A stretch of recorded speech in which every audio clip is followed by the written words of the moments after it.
Good afternoon. I am going to call to order this regular meeting of the Intergovernmental Relations Committee for Wednesday, February 13th, 2019.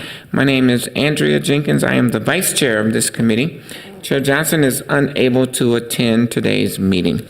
With me at the dais today are Council President Bender, Council Member Schrader, and Warsami. Let the record reflect that we do have a quorum. And committee, we have two items on our agenda today, which we will begin with consent item number 1, which is referring to staff the subject matter of an ordinance to be submitted to the voters proposing amendments to the city charter relating to the authority of the mayor to establish, maintain, and command the police department, and giving the mayor and city council shared authority over the police department. I do want to note that we have been joined by Councilmember Wright, and I would move this item to staff. Is there any discussion? Is there any discussion? See none. All those in favor say aye. Aye. All those opposed say nay. That item carries. Our second item on our agenda is our regular update regarding federal, state, and local legislative actions that could impact the city. I would invite Mr. Gene Ranieri from our Intergovernmental Relations Department to give us that update. Thank you, Madam Chair and members. My name is Gene Ranieri. I'm Director of IGR, Intergovernmental Relations for the city. This report will basically be on the legislative, what's happening at the Minnesota legislature. I think there's some key dates. The legislature has started on January 8th. There have been an awful lot of overview hearings. Some bills been heard, lots of presentations, and we will start seeing more activity after next Tuesday and when the governor's budget proposal is submitted. So as you look at the key dates on your screen, February 19th, we'll see the governor's budget. That'll be a biennial budget. We're not sure exactly what will be in it, but one thing we learned today is that he is going to put in $30.0 million a year for LGA, for cities, and $30 million a year for county aid. And he will not change any formula, so that would mean additional aid for all cities, including the city of Minneapolis. We'll be able to get some calculations once we see the exact number and do some computer runs. The revenue forecast will be coming due in February and March. So sometime at the end of February, beginning of March, we'll see a revenue forecast, and everyone is holding their breath because they're not sure if it's going to be the same as it was in December, or down, or a little up. But there is a lot of concern, and a lot of people are concerned that it may be a little less than what it was. And a lot of the money also was one time, so it'll be an interesting February, March, end of February, beginning of March season once that is out, because then that'll have a big impact on how the budget goes and how targets are made by both the House and the Senate. The first committee deadline means you need to have a bill out of at least one policy committee by March 15th, is both in the House and the Senate. So to get policy bills moving, you need to get them out of one committee by the 15th. You have to have them at all committees in both bodies by the 29th of March. So this is about 2 weeks sooner than most deadlines. And then the next deadline is the 3rd. That would be having all appropriations committee bills out of committee by April 12th. This does not apply to tax committee, which has its own schedule. And then there are some new deadlines put forth this year by the leadership. May 1st, they'd like to have all bills, all major finance bills, passed by their House and Senate. There's never been really a deadline. This is, I think, more of a goal, aspirational, to have their bills out by May 1st. And then by May 6th, the leadership is supposed to agree and get to the conference committees the targets for those budgets, for those committees. And that would be pretty quick. And then they intend to have everything done a week before deadline. Frankly, in all my years of serving at the Capitol, I've never seen it end a week early. But we'll see, we hope. And next issue, let's quickly go over some of the items that we've been working on and we have adopted as a city. We talked about local government aid. We also have in our agenda this year the lodging tax. We'd like to see the lodging tax. Right now, as you're aware, we have a cap of 13% on that. And if it goes higher because of a tax increase by a city or the county, our lodging tax goes down. We're having a hearing tomorrow in the tax committee. We had that bill last year approved by the legislature and sent to the governor as part of the omnibus bill. It was repealed. It was vetoed. That whole bill was vetoed. What that bill did was allow the city to have a rate no greater than 13.875%, which had allowed us to go back to the 3% rate we had in 1986.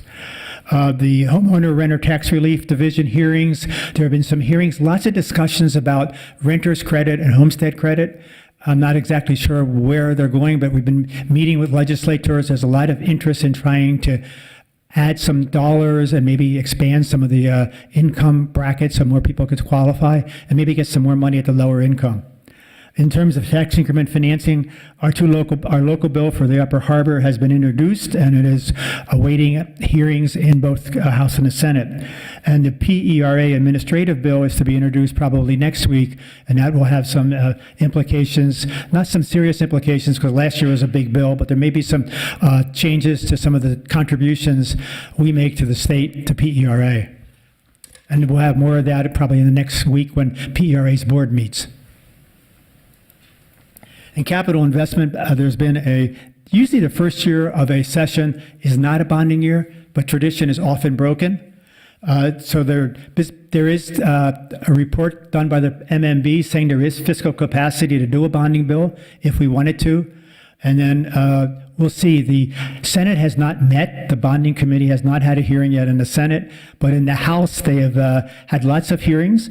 Committee members were assigned homework by the chair. She actually gave them assignments, being an old school teacher, and she kept them to task. Some people thought they weren't going to be called, and they waited to the second meeting, and they were called. We were asked to do some things, so we also had to do some homework. Most of our local bills will be introduced, I think, within the next week or two. In transportation, Council Vice President and I are going to start doing that if people want to have these long debates. Okay. I'll be careful next time I speak. Both transportation committees, particularly in the House, are having overviews. And the House has brought in the Department of Transportation, the Metropolitan Council, lots of national organizations to come in and talk about transit, particularly transit and highway construction. Tomorrow, they're going to be talking about climate change and transportation in the House, particularly electrification and electric vehicles. So there'll be a large discussion tomorrow. I think some of our staff have been asked to be there to talk also, and we'll keep you posted on that. This will be Representative Hornstein's committee. And then he also had a hearing not long ago about distracted driving. It passed out of his committee. It is now in public safety. Over in the Senate, it is on the floor, and I think we'll see a distracted driving bill this year. In terms of transit and funding packages, we'll know more on Tuesday, and it's a little too early to make any projections, but there is a big concern about transit here in the metropolitan area, and how do we best fund it. Another bill, speed limits. I know we were interested in lowering the speed limit for safety. There is a possibility of legislation that would be introduced that would limit, we could lower speed limits, but only in the cities of the first class. So that may be the compromise for now. In affordable housing, lots of overviews. There is a specific housing committee in the House. It is chaired by Representative Alice Hausman from St. Paul. They have had presentations from Homes for All. And they did have a hearing this morning on the builder's report talking about the impact of fees and fees from local governments on the price of housing. I was surprised by the presentations talking about that the fees were just one part of the whole increase. They talked about land costs, lack of labor, so labor costs are up, and of course materials. And it's one of the organizations, I think it was the Twin Cities organization, Twin Cities Building Association, is actually forming some task force of not only builders and developers, and contractors and local governments to try and come up with innovative ways to lower the cost of housing. They estimate that the average cost for a new home in the Twin Cities area is $470,000, which a lot of folks can't afford. But an existing home is around $275,000. So is there a way to close the gap for new construction? Is it more density? Is it new building materials? How do we do this? How do we smaller homes? So the builders were trying to find a way to understand that the market may be getting away from them if the entry price is now about $475,000. Also, there was a bill, it was Senate File 125, authored by Senator Dietzick, that made some requirements to leases, specifying dates, allowing for people to make notice when they're going to leave, and that bill is now on the floor of the Senate, and it should be heard in the House soon.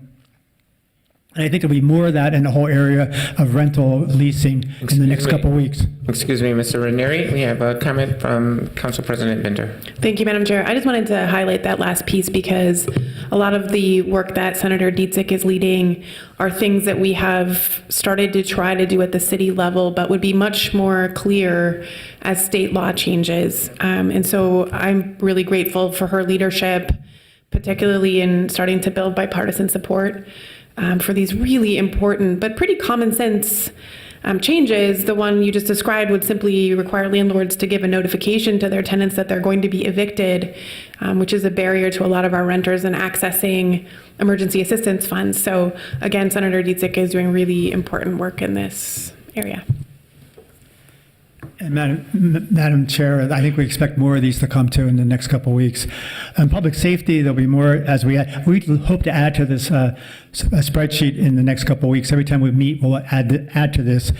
Fines and fees bill, I know Ms. Lesh is working on this. One would be to try and reduce the state surcharge. That is now, if you get a ticket, it's a $75, it could be a $75 state surcharge on top of the ticket. We're trying to have that waived when a person can't really afford to do that, and also possibly finding ways for judges to find different ways to waive that $75 surcharge. That goes right into the state general fund, so that's going to be an issue with the state. The other one is to allow people to reinstate their license for not having their not paying parking tickets or other kinds of traffic fines, and so they won't lose their license. They could get a reinstatement fee, reinstate your ticket, and pay off their fines. That's something we passed last year, got into the omnibus bill, and it was vetoed. So hopefully it'll be back in the omnibus bill this year. There has been some bills introduced about criminal background checks for guns, and there will be some more gun issues probably a little later in the session, probably in the first week of March.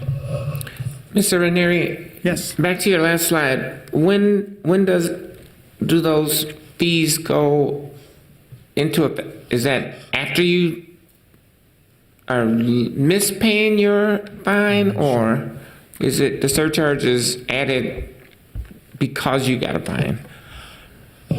Madam Chair, the surcharge is added, so if you get a speeding ticket, the surcharge is added to it.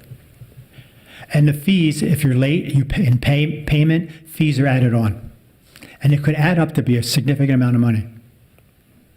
Yeah. Because if you don't make your fees, the license can be suspended or revoked, and then you have to pay money to get them revoked and the suspension taken away. But the surcharge was issued. The surcharges came about, I think, in about 2007 or 8 when we were having the financial crisis at the state, and it was one way to help with the general fund, particularly with some of the public safety issues. And I think even if you had a parking ticket, there used to be a surcharge. I'm not sure if it's still there. I think it was $3 or $4. Thank you. You're welcome. Some policies that are in our agenda that we're working on. The driver's license for all. We expect the bill to be introduced on Thursday in the House. The author is the Majority Leader, Representative Winkler.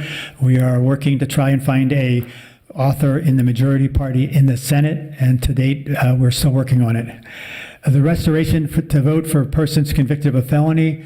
Representative Dane's bill was heard today in his subcommittee. It passed out, and the bill, it will probably be heard in the Senate too. And it was, I think it was a 4-2 vote in the House. Renewable energy goals, that was House File 700. That was heard last week in the Energy Committee. It's authored by Representative Jamie Long, and there is about 50 different testifiers. The bill will be was held over, so it could wind up in the omnibus energy bill. And we don't see any activity in the Senate on that bill, though. Madam Chair, that ends my report, and I'll stand for any questions. Thank you, Mr. Ranieri. Are there any questions? Are there any questions? Seeing none, I will move to receive and file this update. All those in favor say aye. Aye. Any opposed say nay. And that item carries. Thank you, Mr. Ranieri. And as there is no further business before our committee today, we are now adjourned.